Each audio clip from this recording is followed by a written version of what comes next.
Cara, assim, ó, eu sei que eu tô torcendo pra que o James Webb, talvez ele vai ter uma expectativa de missão de 10 anos, assim, no máximo. Então, o que eu espero muito que a gente consiga, talvez, tentar responder com o James Webb é em relação à matéria escura e energia escura. Que ainda é duas grandes questões na física, na cosmologia, que não tem uma resposta. Só teorias, mas não tem nada definido. Como aquilo ali existe, por que existe, como se forma, como funciona. Tá, pra quem não sabe, tu consegue dar uma breve explicação do Sim. que é Então, matéria assim, escura? ó, o que tem a ver com as galáxias é o seguinte: as galáxias são um grande amontoado de gás, poeira, estrela, enfim, tudo fica ali junto. E tem uma coisa muito interessante sobre as galáxias, que é o seguinte. Por exemplo, a nossa galáxia Via Láctea, ela tem 100 mil anos-luz de extensão. Isso dá muito quilômetro, mas muito quilômetro. Um ano-luz é mais ou menos 10 trilhões de quilômetros, aí tu faz 100 mil. Eu nem sei falar esse número, meu irmão, mas pode crer. Então, assim, ó, as galáxias, elas são um aglomerado de gás, poeira, estrela, planeta, tá tudo ali junto. Buraco negro, quasar, tá ali, tudo no amontoado. E o que que acontece? A matéria escura, vamos falar da matéria escura. A matéria escura é uma coisa que não interage com a luz, você não consegue ver a matéria escura, ela não interage com a luz, e sim com a gravidade. Então, primeiro, por que que a gente acha que existe a matéria escura? E, primeiro, esse nome é só porque realmente a gente não faz ideia do que ela é. Então, dark matter, em inglês. Matéria escura. É uma coisa que a gente sabe que existe, mas não consegue ver. As galáxias, elas funcionam como eu falei. Tem a nossa galáxia espiral. Então, tá tudo ali girando. No meio da galáxia tem um buraco negro supermassivo e tananã. O que faz essas coisas ficarem unidas? Gravidade. Assim como faz você ficar aqui na Terra, não sair voando e, enfim. Mas o grande problema é o quê? Que a gente percebeu que as estrelas que estão mais próximas do centro da galáxia, elas estão numa certa velocidade, certo? Beleza. Mas as estrelas que estão lá na extremidade da galáxia, o que seria o natural? Que elas estivessem numa velocidade muito menor. Porque se as estrelas que estão no núcleo aqui, perto do núcleo da galáxia, que giram, digamos, vou falar um exemplo fictício, 100 km por hora, elas estão aqui, estão próximas. Mas se uma estrela girando na extremidade da galáxia a 100 km por hora, ela ia para fora. Como ia ficar ali unida? A gravidade ia ser muito mais fraca na extremidade da galáxia do que é perto do No núcleo. centro, Mas, segundo observações de lá dos muitos anos atrás, percebemos que as estrelas que estavam na ponta da galáxia giravam na mesma velocidade, tinham a mesma velocidade do que as que estavam perto do núcleo. Então, como que a porra dessa estrela não saía voando para o espaço? Como ficava ali junto? E aí que a gente descobriu que então deve ter alguma outra coisa que, além da gravidade, mantém as coisas na galáxia unida. Então, eu costumo dizer que a matéria escura é tipo a cola universal.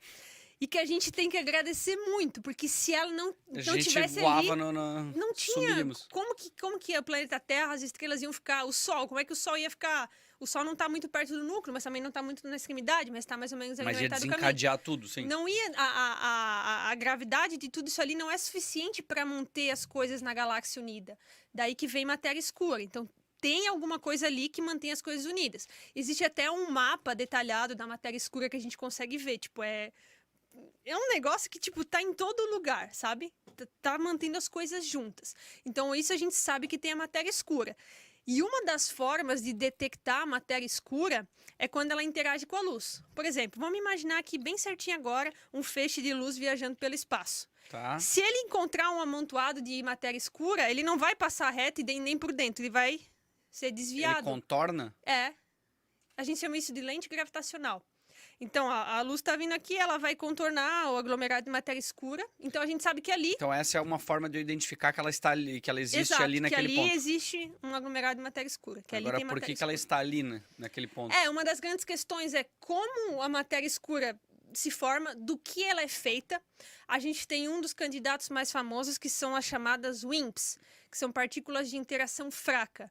Mas, tipo, não tem nada definido. A gente nunca conseguiu capturar uma WIMP. A gente tem laboratórios subterrâneos na Terra que ficam o tempo todo monitorando as partículas que entram no planeta Terra, mas a gente nunca conseguiu detectar uma WIMP, que a gente apelidou de WIMP.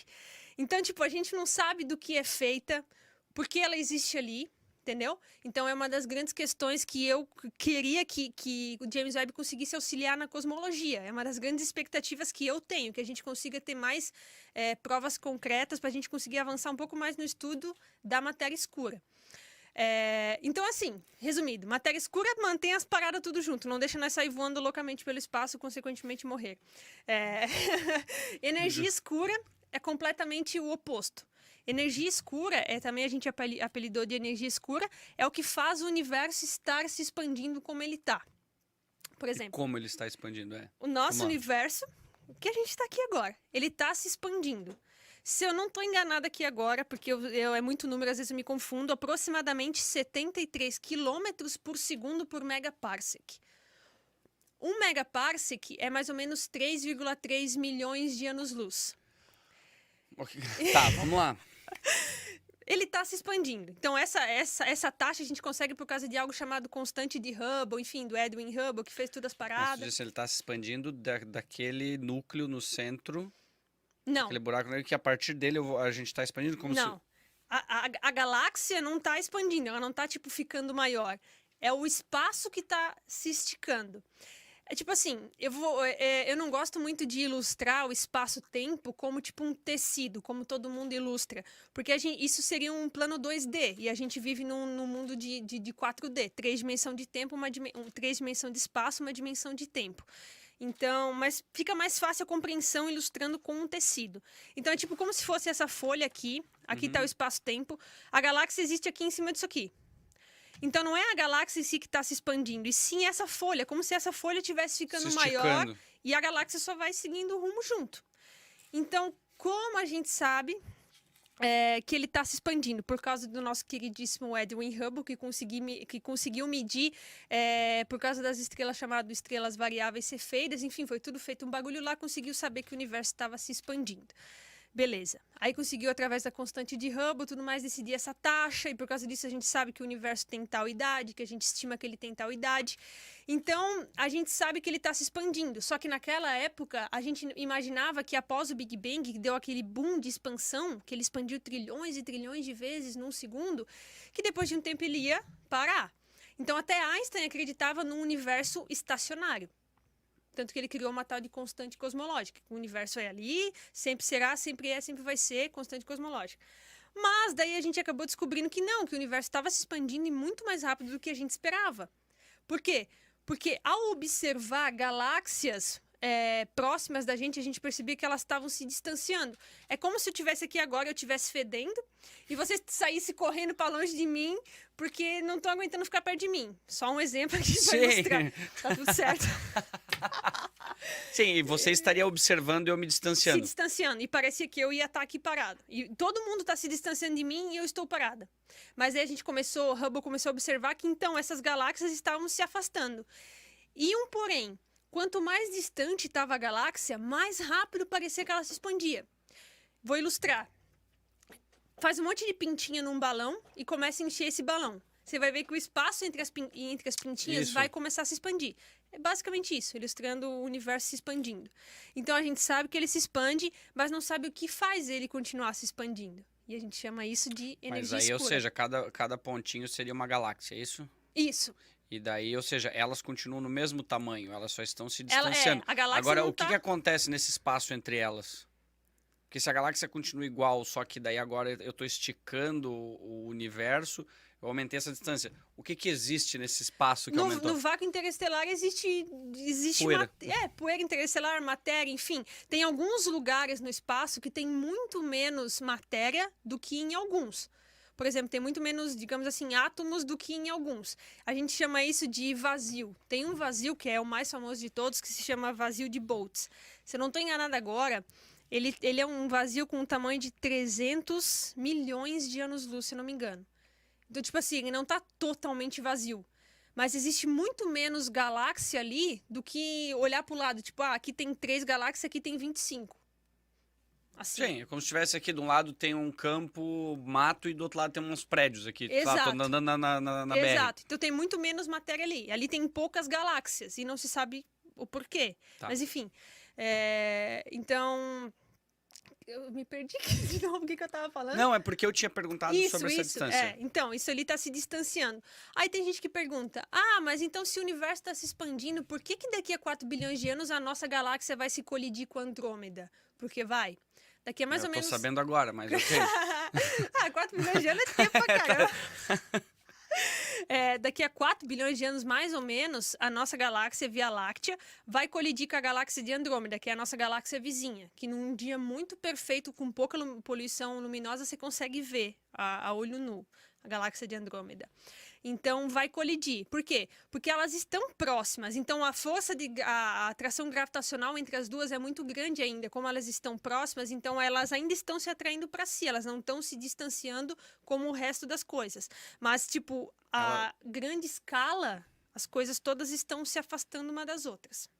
Seria, desculpa a minha pergunta, mas a força gravitacional delas se tornar mais forte do que o quanto o universo está se expandindo. Então, assim, de uma hora elas vão se chocar porque...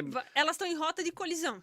Isso, porque elas estão, na verdade, a colisão elas estão se aproximando, a força puxando elas é maior do que a velocidade que o universo expande. Porque elas estão relativamente perto. Tá. Do que, tipo, uma galáxia que tá, sei lá, a 5 bilhões de anos de distância de nós. O espaço é muito maior. É muito bom as proporções da forma que tu fala, porque, tipo, eu tento simplificar, mas não, é bem tranquilo, aqui tá bilhões, aqui tá trilhões de anos, e, tipo, não, mas assim, ó, da forma que a gente fala, não, elas estão perto. É tipo assim, não, eu tô em Dayal e Blumenau, assim, é como se fosse, entende? Mas... a Andrômeda tá mais ou menos 2,5 milhões de anos-luz de distância.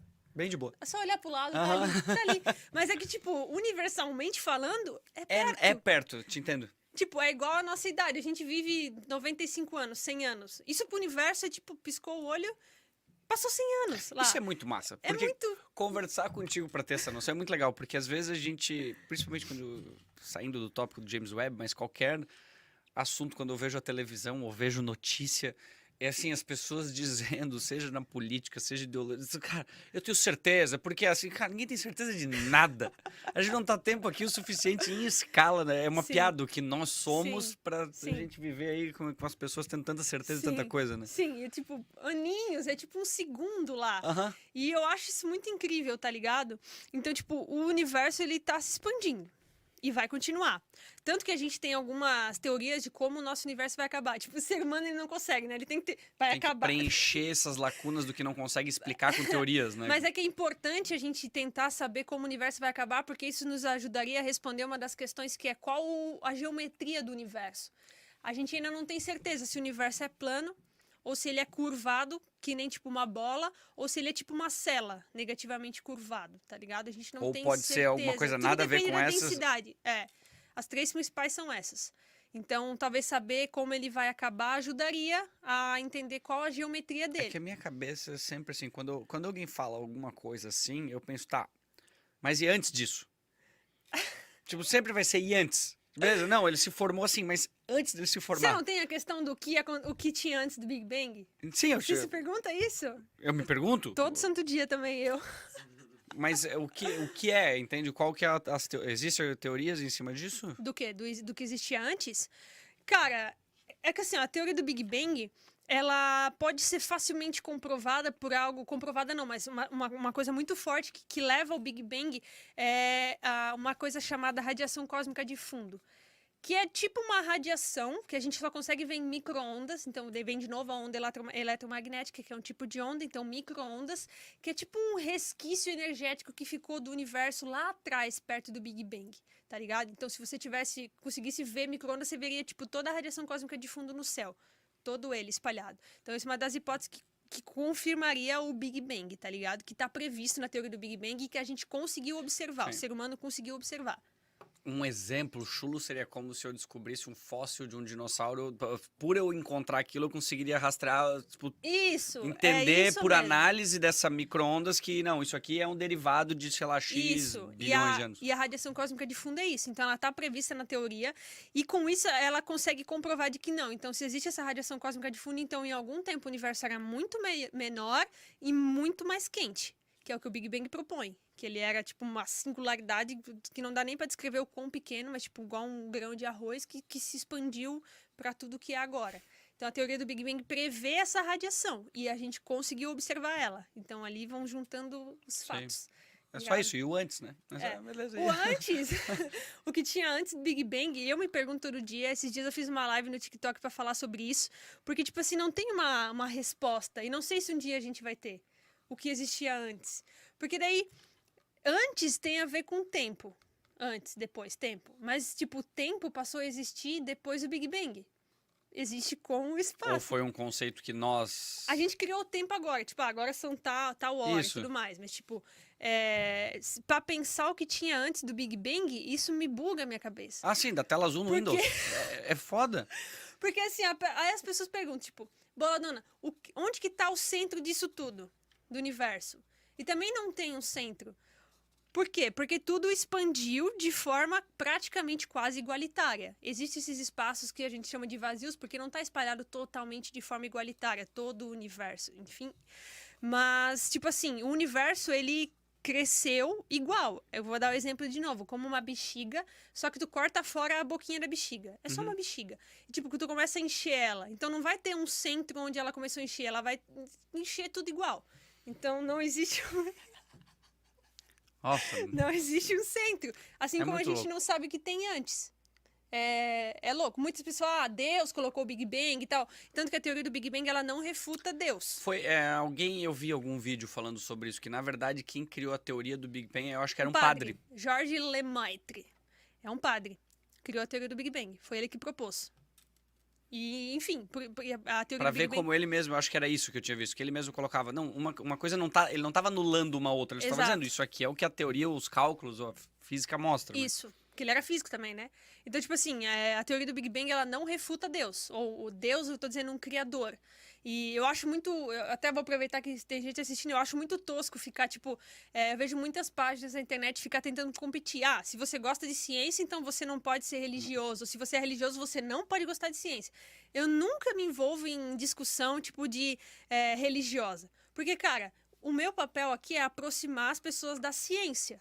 Não, tipo, se você quer me seguir, você tem que deixar de acreditar em Deus. Exato. Cada um com a sua fé, você pode curtir ciência, é isso aí. Porque a teoria do Big Bang, ela não tira a ideia de um criador. Mas pra mim também, Carl Sagan, eu sou muito fã dele. Ontem faz 25 anos que ele nos deixou, fez 25 anos. Mas enfim, Carl Sagan falava que a ausência de evidência não é evidência de ausência. E tem um vídeo dele que eu gosto muito, que ele pergunta assim, tá, vamos considerar que existiu um criador que colocou o Big Bang ali, que fez o Big Bang acontecer. Vamos mais longe, então, como aquele criador surgiu? De onde veio Deus? Então, tudo Sempre leva vai a existir. infinitas questões que acho que às vezes o ser humano não vai ter capacidade de responder. Então, se foi um criador ou não, o que veio antes ou não. Até Então, porque existe um risco da sanidade mental da pessoa entender o limite de até onde ela quer buscar essas perguntas, assim. essa Porque, assim, é que nem tu falou, buga a cabeça. Então, assim, até que ponto vale tu ficar pensando nisso? Então, assim, é melhor focar no que tu talvez consiga descobrir no James Webb e outras coisas que isso. vai chegando nesse caminho. Vai Senão chegando tu no não ponto. aproveita a rota, né? A jornada. É bem confuso. Eu dou umas bugadas. Tem vezes que eu fico assim pensando, daí me dá uma crise existencial falando, vou assistir uma série. Porque às vezes eu tenho que dar um tempo, porque tipo, eu penso, mano, caralho, quanta coisa, velho. É muito louco, sabe? É foda, eu concordo. É muito louco. Mas enfim, como você tinha perguntado, essa é uma das minhas expectativas pessoais, que a gente consiga avançar no estudo da matéria escura e da energia escura. Porque eu acho que são pilares importantíssimos para a gente compreender ainda mais o nosso universo, como ele funciona, talvez conseguir saber do que a matéria escura é feita e tudo mais, entendeu? Então essa é uma das minhas expectativas também, com o James Webb, respondendo a pergunta. Fala, Sapiens! Gostou desse corte? Então curte, se inscreve, compartilha, nos segue nas nossas redes sociais, que isso ajuda bastante a esse conteúdo chegar a mais pessoas. É isso. Valeu!